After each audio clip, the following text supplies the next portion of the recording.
Hi, I'm Stacey Kent, and you can catch me at stacykent.com, and you are listening to U.S. Modernist Radio. Mama don't allow no architecture around here. Mama don't allow no architecture around here.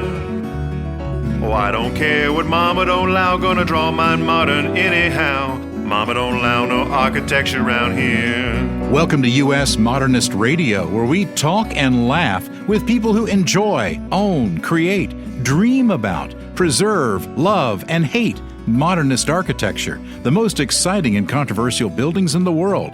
I'm Tom Guild. New York's Architecture and Design Film Festival, or ADFF, brings the stars, producers, and creators together to premiere their latest design documentaries. ADFF Executive Director Kyle Bergman curates visually wonderful, thought-provoking, and faithfully documented films. They capture the brilliance of architects, artists, and significant buildings around the world. Kyle started the series in New York, and now it's in major cities here and abroad. What's more, the pandemic ushered in an online series you can view from home. Today, we're talking to producers of two films from the ADFF.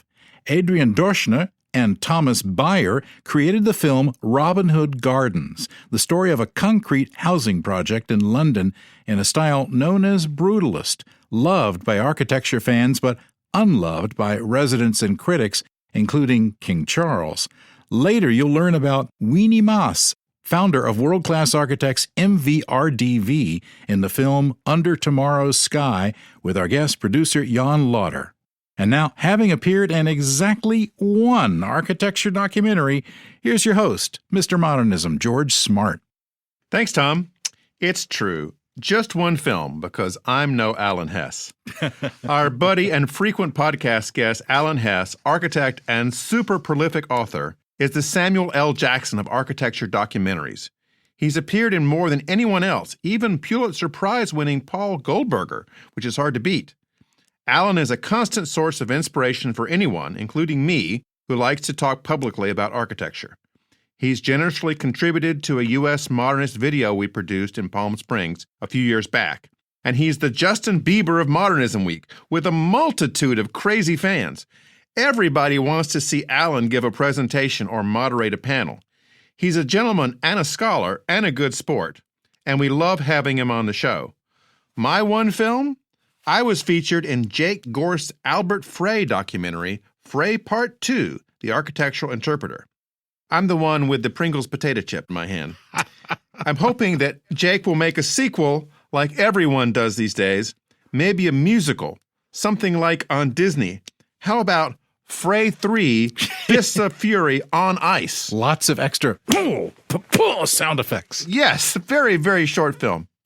U.S. Modernist Radio is underwritten by Diane Bald and the Budman family, restoring significant architecture in Toronto, Los Angeles, Malibu, and Palm Springs. Adrian Dorschner is an architect and partner in the Leipzig-based firm Dorschner Kahl Architects.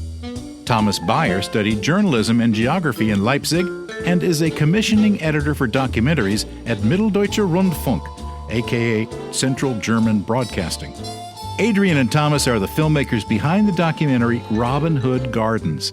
It features a controversial mid-century brutalist housing project in East London that has been mostly destroyed, much to the dismay of preservationists. Like many well-intentioned modernist housing projects designed by important architects, it never caught on, and we'll find out why. Welcome, Adrian and Thomas. Hello. Hello, good evening. Thanks for having us. How's the party going? Yeah. Quite all right. Everyone gathered in the kitchen. They tried to be super silent, but they have a lot of drinks, and I hope they will be there when we are finished here. These guys are so great. They have a party in their place, and they've left their own party to join us here for the interview. Isn't that incredible, Tom? Yeah, I think that they should charge the guest extra for this privilege. So, guys, before we get to Robin Hood Gardens, let's talk about your 2015 film, Bowling Treff, which is about a 1987 bowling alley in Leipzig. Both of you grew up there, so did you hang out in this place during childhood? I have some childhood memories from that bowling lane. Also, it got abandoned quite after the reunification, but during the GDR times, I remember some, occasions like grandfather's birthday or something like that we spent there. So that was really something in the city. So yeah, there's a memory. Yeah, you have to know everybody in Leipzig who grew up in Leipzig know this building. So it's really, in Leipzig, it's a really famous building. So what was so special about it, and why did the bowling alley get finished by volunteers? That is a beautiful question, because that is some part of the story that barely nobody knows anymore. Because like in the GDR times in 1987, when the bowling track opened, that was really the thing, marble, pink columns, bowling, which is, unseen before in a city like Leipzig. Bowling was something you could maybe do in Berlin, but not here in our town. So everything was new, and it was a promise to be there. And you felt it, it was this postmodern architecture with light and everything. And just after the reunification, it is like, okay, then it got like this kind of GDR label, and people strived for something new. They wanted to be something, that has no connection with GDR, that was just completely new and not connected to that old era. So this is like a small place in the center of the city, which was quite derelict at the time. But when it opened, everybody really knew about it. Yeah, and you have to know the story behind it. With the question with the volunteers is it was time of communism, so everything was planned through the state from Berlin, and in Leipzig they planned it without any permission from the party, from the Socialist Party, from the central government. Yeah, so they had to work with volunteers because they didn't have any money to build it otherwise. That's some dedicated bowlers. Yeah. Sort of. There's something going on. I better be part of that. Otherwise, I might miss something. I mean, we too were too young, but, our parents' generation, they certainly would have volunteered there just to do something, just because Leipzig people are very dedicated to their city. They love their city, and nobody really liked the idea that everything is falling apart. So if there's something new going on and something for leisure, not, this is not an official building like a party palace or something like that for the Communist Party. So you better be there when something happens. In GDR, there was a sport was called Kegeln, and it is Kittling, Kittling, and it is kind of similar like bowling, but much more boring.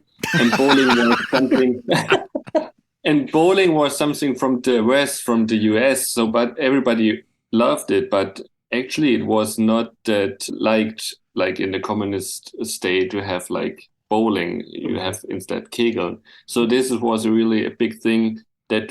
Now they had a bowling center, so everybody was into it. What was the difference between, is it Kegel and bowling? What was? Yes, exactly. So I think in bowling, I guess you have 11 pins or something, or is it 9? 10, and in 10 pins. You have In 9. general, there's a few, but 10 pin is the most common. 10, one. and in Kegel you have 9, and the Kegel ball, the Kittel ball, has no holes in it, so you just hold it in your hand practically. And like Fred Flintstone style. Oh, so you drop it more easily. Yeah. Yeah. Oh. Yeah. You just hurl it, Tom. You just hurl it down the thing at the pin. Right. At the capitalists. Now, guys, we know you didn't start this for the money. How did you decide to start doing documentaries? Oh, yeah. I also like that question because I always want to identify the moment when an idea gets to an actual project. So I was a journalist at the time for the regional TV station, and there was just this small note of this bowling building is for lease or something, because it was, as I said, abandoned for many, many years at that time. And I told Adrian just for fun, or because I know he's into architecture, and did some survey on the Leipziger city ring, and this building is placed there.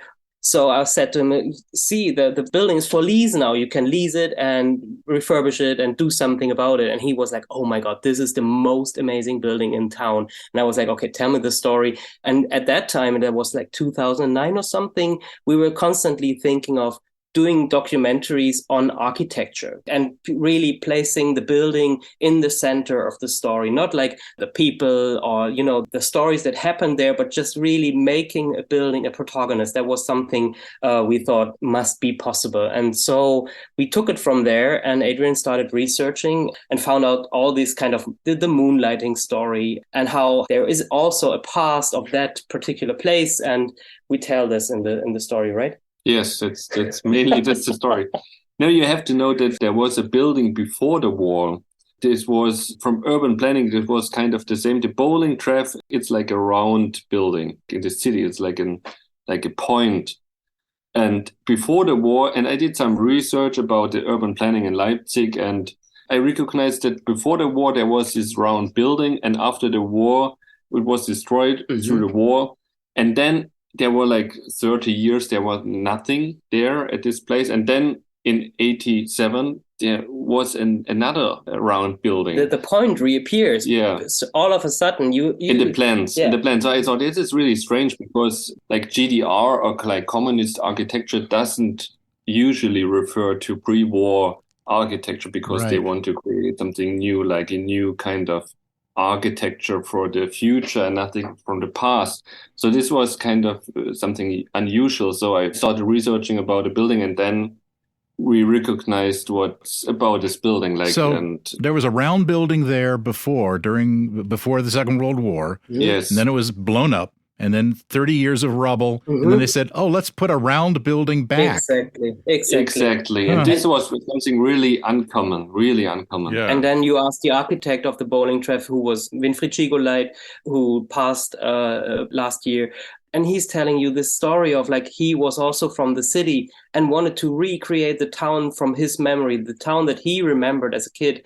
And he wanted to kind of redo it. And as this was kind of a moonlight project, or a project that wasn't commissioned by the central government, they were really like free, and they had a small competition amongst their team, pitching like several designs, and they basically agreed on that one because everyone thought like, okay, this is the way it has to be. And so there's so much love and care in this communist building, basically, that we thought this is a story really worth telling. And it's a story about the place, about the people, about the city, about the time. And it's also like having this idea of creating a time tunnel, going back and finding the roots for this outstanding design. And this is the ambition, and it worked out in a way. I think it worked out. Well, let's go to one that didn't work out, and that's Robin Hood Gardens. Oh, right. Robin Hood Gardens with a mostly concrete council estate, what in America we would call a public housing project, whose architects, Allison and Peter Smithson, tried to solve the problem that's been with us for centuries, affordable housing.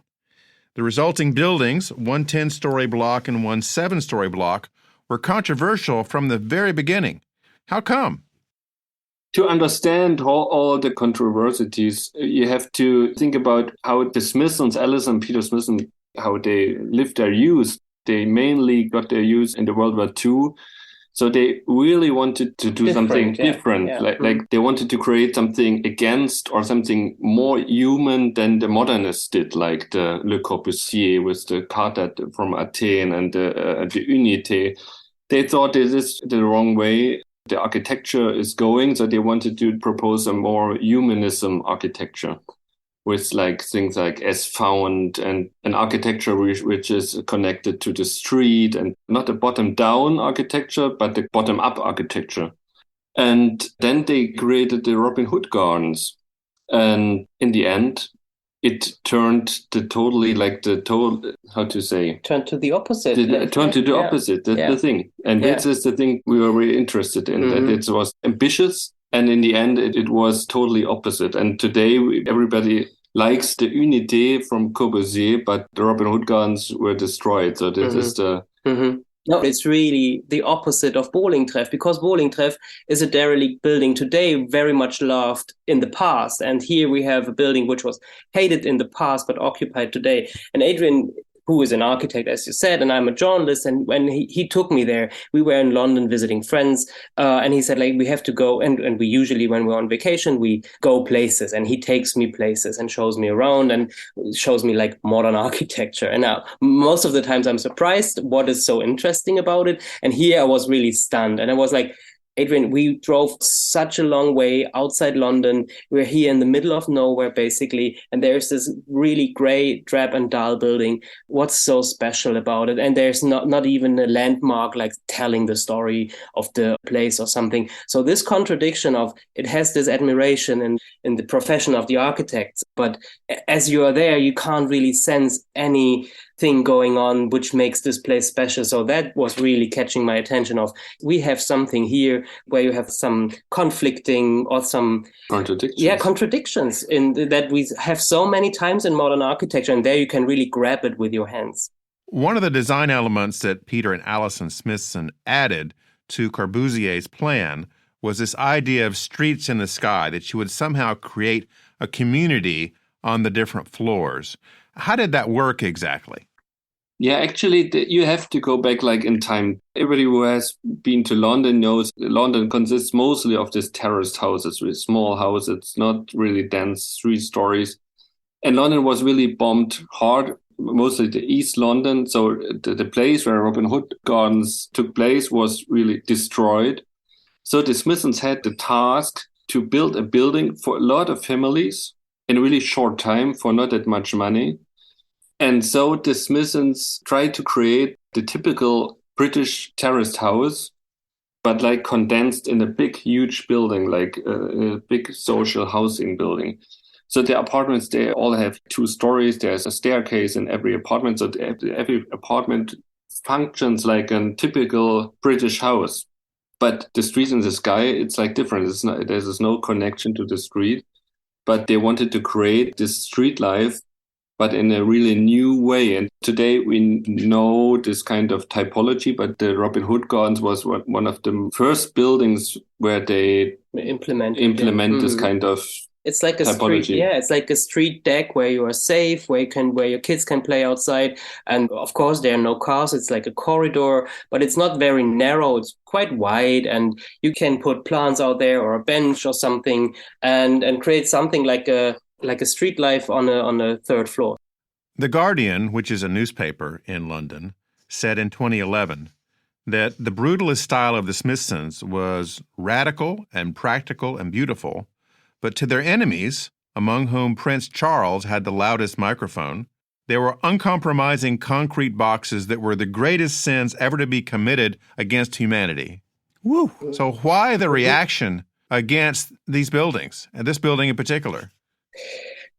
That's a tough question, and it took us 90 minutes to point out in the film to tackle the question or to find the reasons. Because as Adrian said, there's so many contradictions, and there's not this one reason where you think like, oh yeah, if the building would have done this trick, it would have been a success. So it's about timing, of course. It's from the late 60s, early 70s. People started getting fed up with concrete buildings. It wasn't chic anymore because the welfare state was already in decline. And concrete was something not so adorable anymore, not something from the future, not something from where you really want to live. It's a terrible tunnel under the Thames, the Blackwall Tunnel, which is directly next to the Robin Hood Gardens estate. So the Smithsons tried really hard to cancel the noise there, and they built this kind of concrete walls, which exactly look like prison walls. So the building is fenced in these kind of walls. They come from a very beautiful idea, but they turn out to be very, they shrug you off in a sense. And also, like, there are no shops. There's nothing communal, which is beyond design, which is beyond the ideas of the architects. But, it's also about maintenance. Who is going to live there? How is the building being maintained? Is there a shop? Is there a community center? Is there a community? All these kind of post-occupation efforts that you have to undertake in a social housing block. I think they really missed that out in Robin Hood Gardens, because it really quite early, get this mark on that this is a failed estate and here's not much money to be spent. The conclusion that this building has failed also led to today's situation. And you can't really answer that question in pointing out every design fail. It's really, it's a mix of very about design times everything, maintenance. It sounds like that in the UK, they have the same issue in America, in that the community infrastructure, groceries, schools, churches, industry, is not funded for public housing projects. So there's no infrastructure to build streets in the sky or anything else you want to call it for people to have an actual community there, right? That's totally true.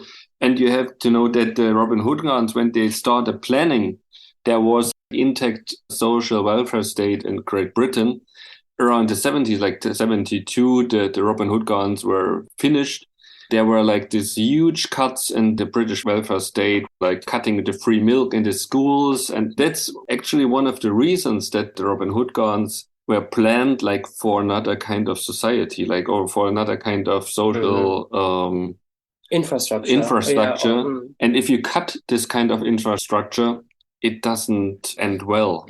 Well, there's the East India Docks, the London Docklands, were just next to the Robin Hood Gardens. And it was also planned to house, of course, the workers from the East India Docks there. But the East India Docks closed in the early 70s, just exactly at the time when Robin Hood Gardens were open. So you have a high rate of unemployment in the area. Oops. Yeah, it's a really difficult environment. The India Docks became the new London airport, right? You mean the city airport? Yes. The East India Docks, they got closed and they put the rubble in the River Thames. So I'm not too sure if this is the city airport. I don't know. Yes, I'm Googling it now. And Robin Hood Gardens is right adjacent to the London City Airport, which is what became of the India Docks. Okay, you can definitely hear the airplanes going very, very low above Robin Hood Gardens. Yeah. Oh, so much for that sound buffer. Is there a future for the remaining building, or is that going away too? In today's times, when we think of the carbon footprint and everything and demolishing concrete structures, I think there are different questions to be raised today. I'm not too sure if there's a future for the higher block, but there's definitely kind of a silver lining so that we think differently of knocking down concrete buildings instead of reuse, recycle, refurbish, whatever, with that kind of buildings. This is interesting because this kind of discussion about the carbon footprint and destroying big, huge structures, it's just a discussion out of the last, let's say, 5 years. So there is an urban scheme for the whole place where the Robin Hood Gardens have been, but we don't know. One block, it was destroyed and one is still there. So maybe they keep it, but the building, like it's an ensemble. It's not just one building. It's like an ensemble out of two buildings creating a space. And actually the space between the buildings, it's actually the important thing. If you destroy this, one of two, it doesn't make any sense, actually. Yeah. One of our protagonists, Charles Jenks, he was like, build on top of it, just like you don't owe your predecessors their mistakes, you owe them preservation and you owe them to move forward, kind of an open aesthetic, just to do something with that. And he said this in 2017. So that was kind of a thing to let's save it, but change it. Well, there have been a couple of efforts to save the buildings. True. But the critics have pointed out that these efforts mostly left out the actual residents.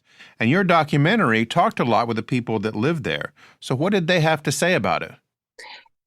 Living in London today, like in every big mega city in Europe or wherever, is tough. There's a scarcity in affordable housing and everything. And if you're lucky enough to get a beautiful flat, which is close to a train station and has maybe also a beautiful view and has some qualities like a park in front of you, you feel really the luxury. And what we found out in the interviews we took today, people were really happy about it. They enjoyed the sunset and the sunrise because each flat is open to both sides. They enjoyed the qualities of the place, but in a city which has also much worse place to offer. But we found then a sociologist from the 1970s who did the interviews there with residents and recorded them. And she recited some quotes from the 1970s, and that sounded really, really differently. They hated it very much. They hated the concrete. They hated the appearance. They hated everything about the outside appearance of the place. They loved their flats. They really found that there's a quality in the flats and in the design, but everything that is related to an outside design of the Robin Hood Gardens was very, very, very much hated. And so that there's a gulf between going on in the last 50 years. Yeah. You can say there's a shift between like appreciation from the 70s to today. And that's maybe one of the reasons that the Smithsons were like experimenting they were maybe too quick with their design and their thinking and so on. In your research, did you find any brutalist council estates in London that worked well, that people love? There's a plenty. there are many of them. That is the thing, you can't blame it on one reason, saying it was the concrete, it was the location, it was the design. There's really a lot, because we have so many beautiful examples in London that work really well. And it's not only the Barbican, which comes from a very different kind of occupants. The occupants come from a very different kind of society. But what I think is the key is always like building a community, like knowing who is your neighbor, who lives above and under you, trying to create something there that makes you proud of living there, that gives you also the feeling of, yes, it's good that I live here and somebody cares about the building. But here we have definitely the opposite, that when you have a leak in your kitchen, nobody fixed the leak for weeks. Right. And we heard that a lot of times, that really the maintenance was on a very, very poor level. Of course, there was also like drug violence in the 70s coming up there. So there were also some design changes that closed some of the open spaces down. So, and everything got like really, you couldn't see progress living there. You couldn't witness that things are getting better. You always saw how it goes downhill. And one thing maybe is that the Robin Hood gardens and the Alison and Peter Smithson were like stigmatized really early in the history of the Robin Hood gardens. So Robin Hood gardens was a main chief example in the book, the famous book of Charles Jenks, The Language of Postmodern Architecture. And he proposed Robin Hood gardens as a fail example of modernism and a chief failure of modernist architecture. Mm-hmm. So this kind of stigmatization is part of the history of the building. And this is one reason that some other brutalist housing estates in London, which were from less prominent architects, didn't get so stigmatized. So, gentlemen, before I get you back to your party, which is 10 feet away, have you thought about your next documentary? Well, I must say, George, I really like the questions. They are pretty poignant in terms of what's on my mind. When I'm thinking about the next project, I'm definitely thinking again of something simple. Find a beautiful building, find a spot with a story that is mostly told visually, where you just put your camera somewhere and you get a sense of a place and you don't need much context. But again, as I know us with Bowling Treff, you need that corridor that takes you down the path to understand something that was going on then and to understand our present situation. It was the same with Robin Hood Gardens. And I'm sure as soon as you start researching, you find so many interesting things and you really want to tell them. And the aim of why we are doing this, because we certainly don't do it for a living, but we do it because we love architecture, is just like creating maybe an atmosphere in our films where you think of places that in your area, a building that is maybe a bit quirky, that doesn't really fit, that is kind of an outsider, nobody really loves it, or people love it but forgot about it, or whatever. There's, it's in every street, there's that kind of a building. And what we really want to tell is look closer, try to find out, because there's always a story behind quirky or strange buildings. They are never strange. They always tell something about the aspirations from the past, of how they think about the future. And that's the beautiful thing about architecture. It's more like we look at architecture as archaeologists. You find a building as an archaeologist in 500 years' time, and you try to think of, what kind of society built this, and, what were they thinking, and what were they dreaming about, what was lacking. And that is really an interesting dimension of doing films, I guess. The film is Robin Hood Gardens, and it's available through the Architecture and Design Film Festival website and at many of its exhibitions around the world. Thank you, gentlemen, for joining us. Thank you. Thank you so much, Tom and George.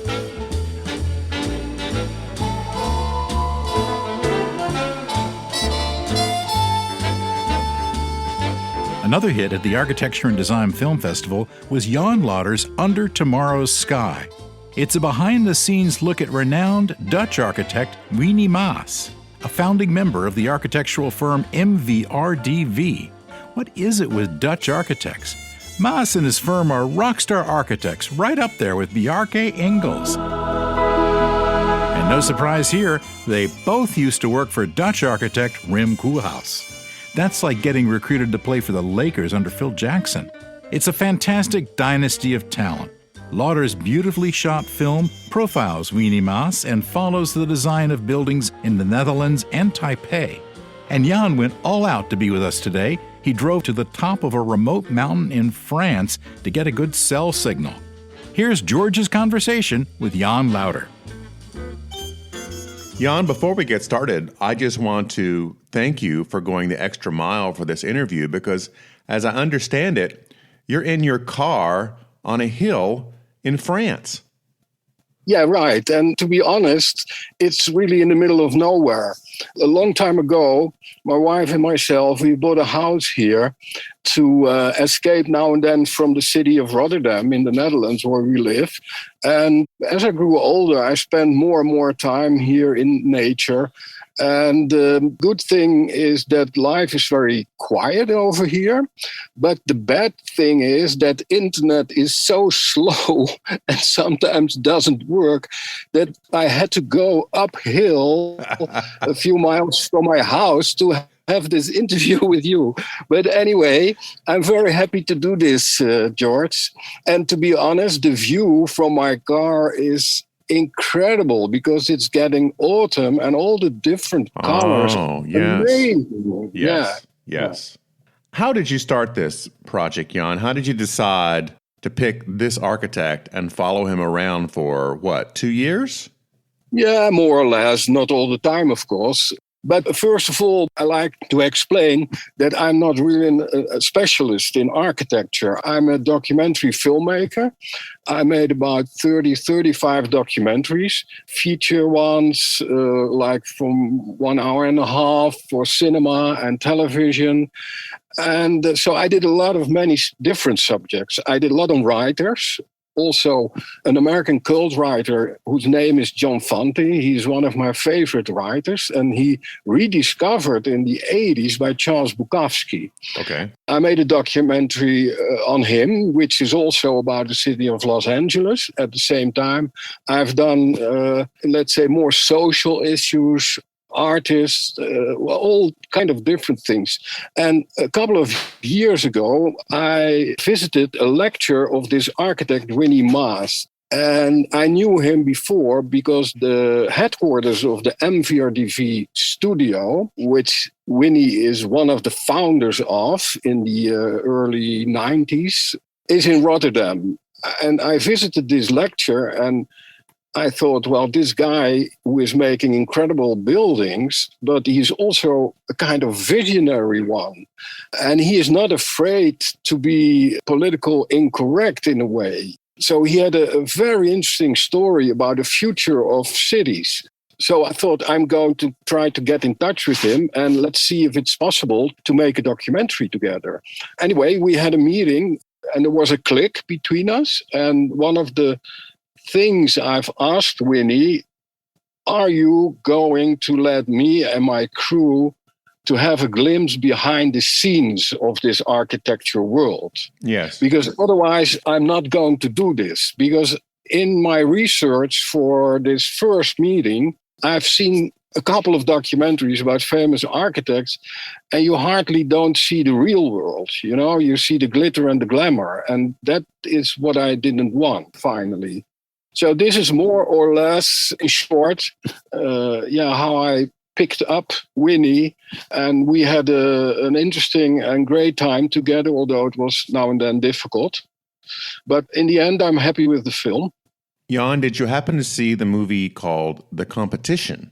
No, I don't know the movie. So The Competition is a documentary that was filmed 10 or 15 years ago about the government of Andorra. Huh?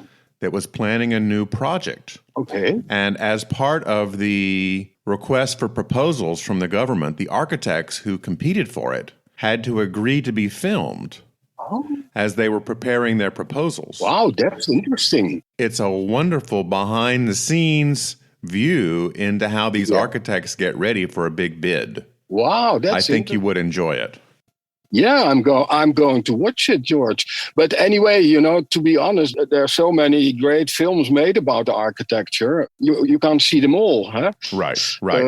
There's a scene in the film, which I myself like very much, where Winy Maas is telling that as an architect, you're very happy when 25% of all your ideas and competitions, etc., will finally be built. So the life of an architect, even a famous architect like Winy Maas, because he is working all over the world, it's not easy, you know. You have to deal with a lot of disappointments, and you see that in the film. I know most recently that their firm installed a long orange walkway across the top of Rotterdam. Tell us about that. Yeah, that's great. Yeah, that's because of one of Winnie's idea is, and that's not possible in all cities, of course, but Rotterdam, there are high rises, but there are also, let's say, a kind of middle, not low rise, more kind of flats, you know, which are maybe 30, 40 meter, the highest. And most of those roofs are flat. And he has this idea to build on the roofs because it's necessary to create a lot of more space for people to live.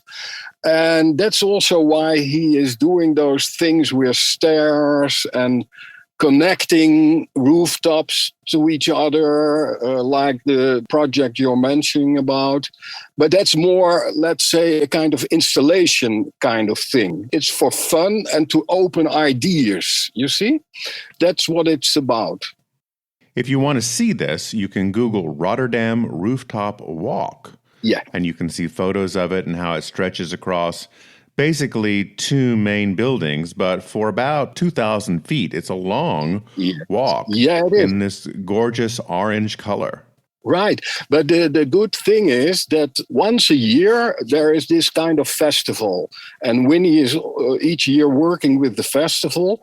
And you, as an audience, you can climb the rooftops, not literally climb, but you can go on it. And usually it's closed for the audience. So you also have a complete different perspective on the city center, which is very interesting. Yes, yes. And this follows on the heels of a temporary exhibition that his firm did in 2016 called The Stairs to Criterion. Yeah. Did you go on those at all? Yeah, I did. Yeah, but at that time I was a little bit younger and I had a better condition. Okay. No, but that was fun also, you know. And that was also part of this rooftop festival, which is a couple of days each year in Rotterdam. It's incredible because there were about 300 or 1,000 people coming to visit and to climb the stairs and to come on the rooftop, and where you had discussions and other installations. So maybe it's not a bad thing for other cities in the United States to copy this kind of project. Tell us about your film, Under Tomorrow's Sky. What can people expect to see in the movie? Well, first of all, the film is about Winy Maas. He is an architect. He is co-founder of MVRDV.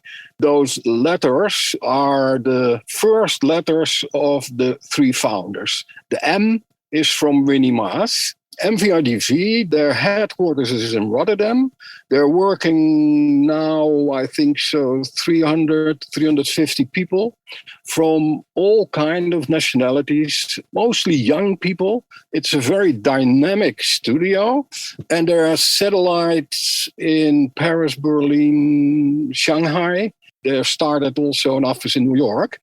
And what you see is, well, maybe I exaggerated a bit, but the real life of a more or less famous architect who is traveling all over the world to try to create nice, interesting buildings for people to live in or to work in. And you get really a glimpse behind the scenes and how it is when he is working with his teams, when he is going to visit the clients and discuss the problems. You see also, finally, in the end, a beautiful project, which is in Taiwan, in Taipei, in the center of city. It was a very important and huge project. And in the end, it was cancelled because of geopolitical reasons, because of elections of the new president in Taiwan. And then you see that because there is a Hong Kong Chinese investor involved in this, that caused problems for China. And during those election campaigns, two of the president candidates used the project for political reasons. And in the end, it was killed. Yeah. It's interesting in watching the movie where he's having a conversation about this. And this is a scene I've seen in not just architecture films, but in real life. Yeah. That there are two key people that are doing 98% of the talking. Yeah. And then there are 4 or 5 other people just sitting there staring at the two people talking. Right. Yeah. Why is that? Why do they have to get so many people together for a meeting where just 2 people are talking? Yeah, that's an interesting thing. But, Winy is always, well, not always, but when there are meetings, he has his team. And the other guy, Mr. Yu, he has also his team. So together with his team, he prepares those kind of meetings. If someone is going to speak Chinese, he has always a Chinese-speaking partner with him. And probably it's also maybe, I don't know. To be honest, it's not necessary because the two of them, they're going to decide. The other ones, they do not have any power at all. Right. Yeah. What projects did you visit in working on the film? One project is called The Depot. It's a depot of the Museum of Boijmans van Beuningen in Rotterdam. Boijmans van Beuningen is a very important museum. It has old art like Rembrandt's, but also modern art. And what the director of this museum suggested to the mayor of Rotterdam, we need to have a new depot because it was old, and with all the valuable art, it was even a bit dangerous. And then this guy, he thought, why aren't we not going to make a depot which is accessible for public? And then when he came in, he invented this beautiful, simple bunker because it's covered with mirrors. So you see the city mirroring in the building. But the good thing is that most of the building is concrete, very thick walls of concrete, to project the art which is in it. So that's very interesting because it's the first public depot in the world which is accessible for public. So you see most of the artworks who are usually hidden under the ground, you can watch them now in that new building. So that is one. There is an interesting building which is called the Imprint in Seoul, in Korea. It was the opening of that building. And then you see the world glitter and glamour because there was also an art exhibition and Jeff Koons was there. And then you see people who are working on that high level. They meet each other, they talk to each other. So that's networking on a bit a high level for Winy. We also followed 2 projects, one in Taiwan, which was cancelled finally, and one in Shenzhen in China. And another one in Amsterdam, which is called The Valley, which is also an interesting building. So you can't do too much, Right. Otherwise people get confused. And as you have seen in the films, to help the audience, we made a kind of graphic design. And each time when the building comes back in a scene, we use those graphic designs with titles, etc. Otherwise, you do not understand anymore which building it's about. Right, yeah. It's hard to keep track sometimes. Yeah. And also because he is working on so many different projects. But the difficult thing, George, in my opinion, about making films about architecture or architects, like Winy is telling in the film, from the start till the end, at least it takes 7 years. So it's very difficult to follow a guy's 7-8 years is hardly not possible. Right. Financially, but also for myself and also for a guy like Winy Maas. So you have to jump in the middle of a project, the end of the project, in the beginning of a project. So that was more or less why I choose those projects. Okay. I noticed that the firm's first project in the United States is in Washington Heights in New York. It's the Radio Tower and Hotel. which was announced in 2018. Do you know if it's finished yet? It's finished, yeah. A couple of weeks ago, there was the officially opening by the mayor of New York. And if I'm not wrong, also the mayor of Rotterdam was over there. Nice. It's officially opened. And there's a second project in the San Francisco Bay Area, which will be probably in 1 year will be opened. And they're doing some urban projects in Philadelphia and another city. And as far as I know, MVRDV is focusing more and more from now on also on the United States, instead of, because they do a lot in China, Taiwan, Asia, Korea, that area. And also maybe because of the geopolitical situation are going to change a bit their focus. The new hotel is the Radio Tower and Hotel. It's at 2420 Amsterdam Avenue in Washington Heights. It's now open for guests. And the film is Under Tomorrow's Sky. Thank you, Jan, for talking with us and for driving up the hill. Oh, thank you for having this conversation together with you. It was very nice to do, George. And I'm going to drive back home, which is 5 minutes. And then I'm going to have a glass of nice white wine because it's almost 6 o'clock in the evening here. So it's time for a first drink. Cheers. That was my conversation with Jan Lauter, producer of Under Tomorrow's Sky. Thanks for listening. U.S. Modernist Radio is underwritten by Diane Bald and the Budman family, restoring significant architecture in Toronto, Los Angeles, Malibu, and Palm Springs. Okay, Tom? Visit usmodernist.org's massive archives to listen to past shows, discover documentation of 15,000 significant modernist houses, and access 4 million pages of classic 20th century architecture magazines. U.S. Modernist Radio is produced by Soundtracks Recording Studios in Raleigh, North Carolina. Our theme song was performed by George Smart and Robinson Earl, with guest research by archivist Kelly Policelli.